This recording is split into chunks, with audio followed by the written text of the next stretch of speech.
Соңгы вакытта республикада маллар, кыш-кортлар арасында койсы йыгышлы авыруларның таралу куркынычы зур. Йорт хайваннарын, кышларны вирустан саклау өчен нинди чаралар күрергә кирәк? Көзге ярминкәләрдә, гомумән базарларда ашамлыклар сатып алганда нәрсәләргә аеруча игътибар итәргә? Татарстан радиосының чираттагы иртәнге турдан-тур эфиры шушы мәсьәләләргә багышланды. Россельхознадзорның Татарстан буенча идарәсе дәүләт ветеринария күзәтчелеге бүлеге җитәкчесе Идрис Гатин бу һәм башка сорауларга җавап бирде. Шулай ук ветеринария таләпләрен үтәү буенча да үз киңәшләрен бирде.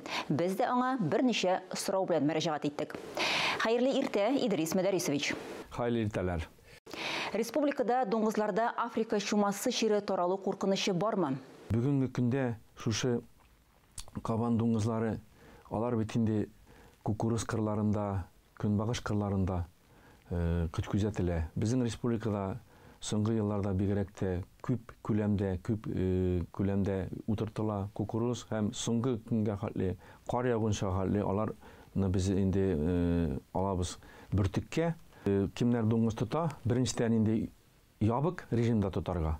Икенчедән менә шушы Әлки районына түгел монда инде безнең тирә-якта карантин буенча президент указы буенча 22 район керә. Шушы районнардагылар һәрберсе үзләрендә булган дуңгызларны бүген суйсыннар иде.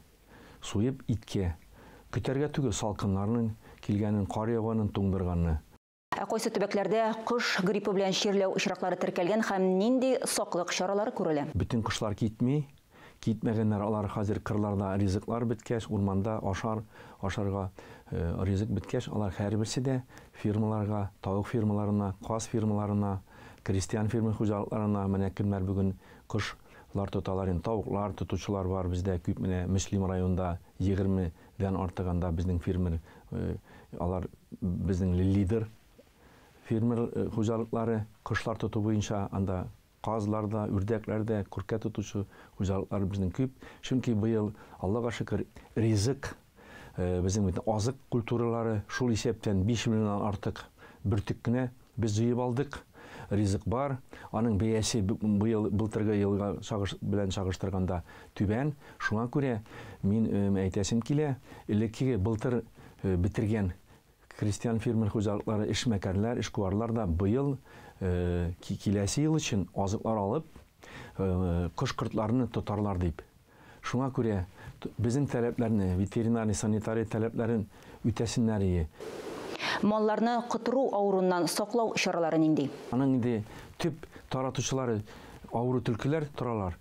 Елында без Дәүләт ветеринарий берләшмәсе эшчеләре белән аучылар, безнең күзәтчелек инспекторлары белән көз көннәрендә антирабический вакцина дибез инде. Вакцина куела. Менә кайда төлкеләрнең җыелган җирләре, су буйларына, урман эчләренә аланлыкларда менә бу әйберне без елдан-елында бу инде безнең президент ягыннан акча бүленеп дәүләт тарафыннан бушка бирелгән вакциналар белән без елның-елында эшләп эшне алып барабыз. Бу эшне туктатырга кирәкми.